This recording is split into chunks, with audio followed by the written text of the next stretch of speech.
Hello, मैं doctor Saket Narnoli, neurologist, MCH urology.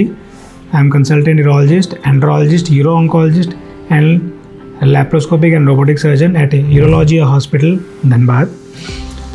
हम लोग आज बात करेंगे ब्लैडर कैंसर के बारे में, पेशाब की थैली के कैंसर के बारे में।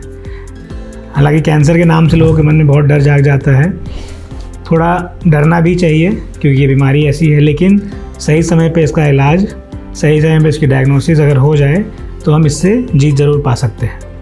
तो ब्लैडर कैंसर या पेशाब की थैली का कैंसर होता क्या है? बेसिकली पेशाब की थैली का कैंसर हर एक कैंसर की तरह, दूसरे कैंसरों की तरह एक पेशाब की थैली में गठान हो जाती है। इसका कारण बहुत से हो सकते हैं। इसके प्रेजेंटेशन, हम सबसे पहले बात करेंगे कि हमें मालूम कैसे पड़े कि हमें ये कैंसर हो सकता है या हमें कैंसर है। मोस्ट कॉमन प्रेजेंटेशन, या जो बोले हिंदी में कि मरीज़ को सबसे ज़्यादा तकलीफ़ या पहला सिम्टम क्या हो सकता है, तो वो है हेमाचूरिया या पेशाब में खून आना। पेशाब में अगर खून आता है तो हम सस्पेक्ट कर सकते हैं कि वो ब्लैडर कैंसर हो सकता है। हालांकि ये ज़रूरी नहीं कि हर पेशाब में खून का कारण ब्लैडर कैंसर हो। पूरे किडनी के ट्रैक्ट में, किडनी, यूरेटर, ब्लैडर, कहीं पे भी अगर कुछ ट्यूमर है तो पेशाब में खून आ सकता है। इनफैक्ट बिना ट्यूमर के भी खून आ सकता है, या तो पथरी हो, या कभी चोट लगी हो, या सीवियर UTI हो, या पेशाब की थैली का इन्फेक्शन हो, तो भी पेशाब के रास्ते से खून आ सकता है।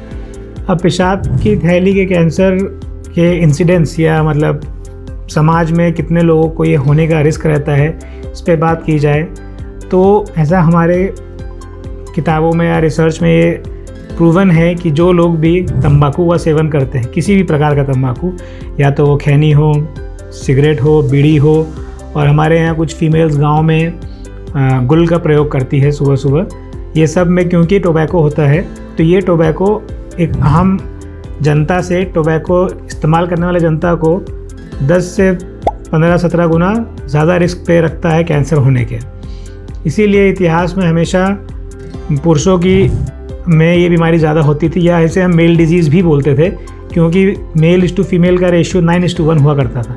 हालांकि हाल ही के दिनों में क्योंकि फीमेल्स में भी सिगरेट स्मोकिंग, बीड़ी और हुक्का, इन सब का इस्तेमाल बढ़ गया है, तो फीमेल्स में भी ब्लैडर कैंसर हमें काफ़ी मिलने लग गया है।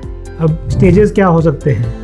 ज़रूरी नहीं कि अगर आपके पेशाब में खून आ रहा है और आप हमारे डॉक्टर के पास या यूरोलॉजिस्ट के पास आते हैं तो आपके डायग्नोसिस पे हमेशा अर्ली स्टेज हो या हमेशा लेट स्टेज हो। स्टेज वेरी कर सकते हैं।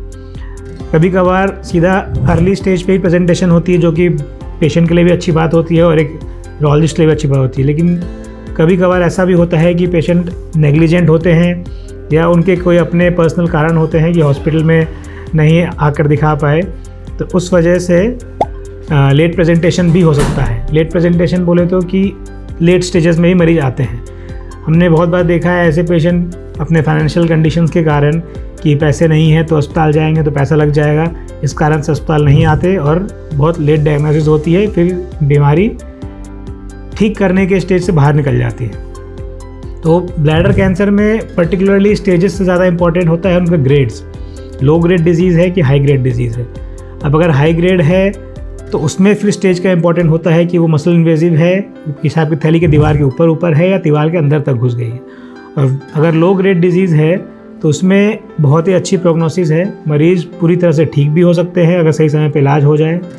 दूरबीन द्वारा ऑपरेशन होता है और बहुत ही मिनिमल इन्वेजिव सर्जरी में पेशेंट लो कॉस्ट में इलाज करा के घर जा सकते हैं। अगर हाई ग्रेड डिजीज़ है तो उसमें फिर ऑपरेशन के साथ साथ आगे की भी ट्रीटमेंट, पोस्ट ऑपरेटिव कीमोथेरेपी, या पेशाब की थैली के अंदर हम लोग BCG डालते हैं। वो एक तरह का मोडालिटी और ट्रीटमेंट है स्पेशली फॉर ब्लैडर कैंसर।